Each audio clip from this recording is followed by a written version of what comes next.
En ce moment, une histoire éclate à Davos. Une histoire que personne ne voulait entendre. D'abord, Zelensky a annulé sa visite à la dernière minute. Puis, soudainement, il apparaît. Entouré, dans une grande panique, avec un dispositif de sécurité impressionnant et des images qui soulèvent plus de questions qu'elles n'apportent de réponses. Et en même temps, il a été révélé que Zelensky avait manipulé son discours vidéo d'hier de manière significative pour exploiter la souffrance de millions d'Ukrainiens à son avantage. Le sommet de tout cela a été son discours à Davos, où il accuse l'UE d'incompétence et de trahison. Cette apparition de Zelensky est extrêmement contradictoire et manipulatrice. Est-ce un simple hasard ou un récit parfaitement orchestré ? Ce qui s'est réellement passé à Davos ne correspond d'ailleurs pas à ce qui est raconté publiquement. Ce qui s'est passé aujourd'hui au Forum économique mondial de Davos est hautement suspect et contradictoire. Apparemment, une histoire est présentée à l'ensemble du monde, tandis qu'en coulisses, une toute autre réalité se joue. Et ce que c'est exactement, je vais en parler dans un instant. Commençons par examiner la fausse. En ce moment, une histoire éclate à Davos. Une histoire que personne ne voulait entendre. D'abord, Zelensky a annulé sa visite à la dernière minute. Puis, soudainement, il apparaît. Entouré, dans une grande panique, avec un dispositif de sécurité impressionnant et des images qui soulèvent plus de questions qu'elles n'apportent de réponses. Et en même temps, il a été révélé que Zelensky avait manipulé son discours vidéo d'hier de manière significative pour exploiter la souffrance de millions d'Ukrainiens à son avantage. Le sommet de tout cela a été son discours à Davos, où il accuse l'UE d'incompétence et de trahison. Cette apparition de Zelensky est extrêmement contradictoire et manipulatrice. Est-ce un simple hasard ou un récit parfaitement orchestré ? Ce qui s'est réellement passé à Davos ne correspond d'ailleurs pas à ce qui est raconté publiquement. Ce qui s'est passé aujourd'hui au Forum économique mondial de Davos est hautement suspect et contradictoire. Apparemment, une histoire est présentée à l'ensemble du monde, tandis qu'en coulisses, une toute autre réalité se joue. Et ce que c'est exactement, je vais en parler dans un instant. Commençons par examiner la fausse réunion de Zelensky, où il exploite la souffrance de millions d'Ukrainiens pour en tirer un profit politique. Zelensky a été ridiculisé pour avoir simulé une panne de courant dans son bureau. Mercredi, le bureau de presse de Zelensky a publié des photos de lui dans un bureau sombre pendant une conversation avec des responsables régionaux. Cependant, l'image de la webcam de son bureau, visible sur l'écran de son ordinateur, montrait une pièce bien éclairée et un arrière-plan de photographe, ce qui a conduit à des accusations de manipulation des photos.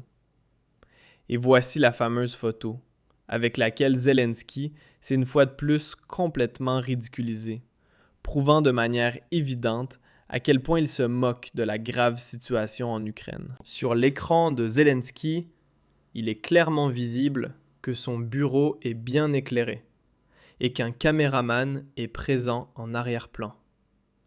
Et puis, soudainement, le caméraman éteint la lumière pour prendre une photo PR qui simule la même panne de courant dont souffre actuellement toute la population ukrainienne.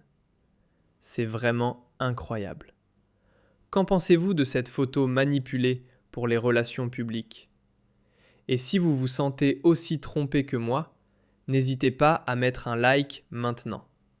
Cette photo de Zelensky me rappelle d'ailleurs notre ancienne ministre des Affaires étrangères, Anna-Lena Baerbock, qui avait fait des photos PR en Ukraine, marchant en talons aiguilles dans un champ de ruines à la ligne de front.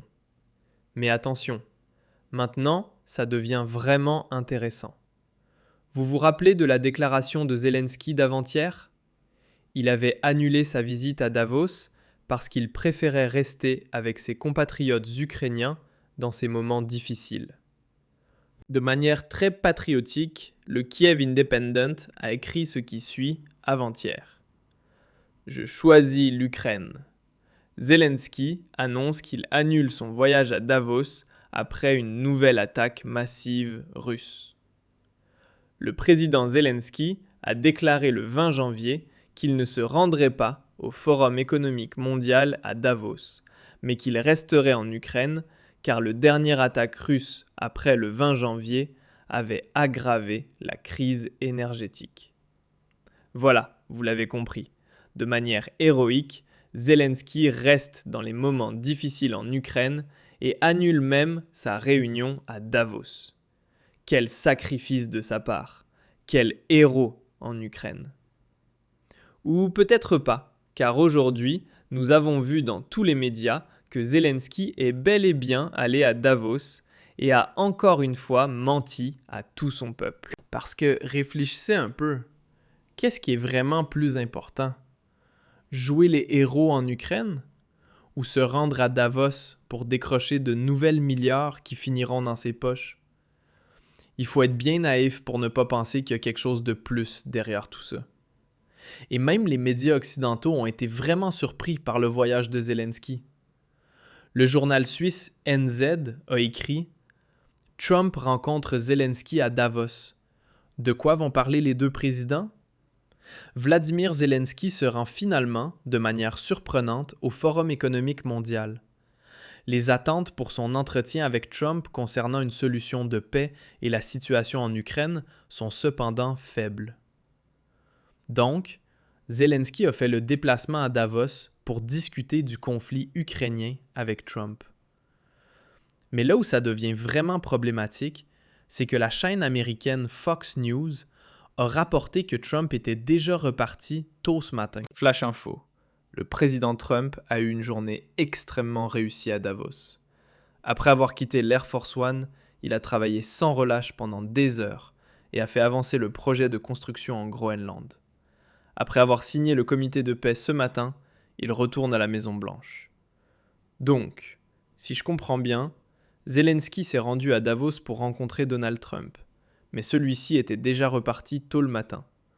Bon, je ne connais pas le programme exact de Donald Trump, mais est-il possible que Zelensky ait fait spécialement le voyage à Davos et que son principal interlocuteur soit déjà parti? Quelle humiliation! Mais si vous pensez que c'est tout, détrompez-vous, car maintenant, ça devient vraiment chaud.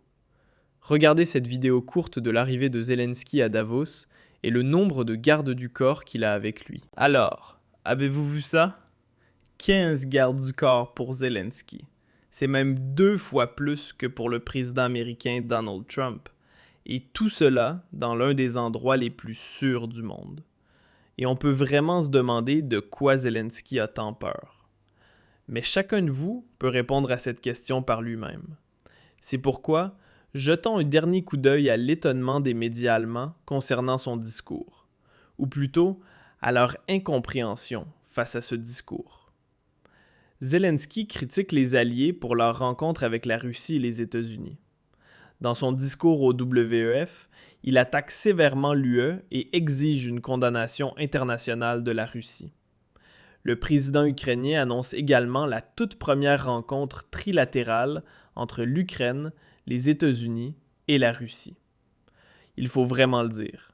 Oui, Trump a abandonné l'Ukraine, et Zelensky n'a plus que l'UE derrière lui, qui lui jette des milliards dans la poche. Et puis, ce type se présente et prononce un discours dur contre l'UE, accusant les politiciens européens de leur incompétence. Ils ne peuvent ni protéger l'Ukraine, ni même se protéger eux-mêmes. Regardez un peu ça.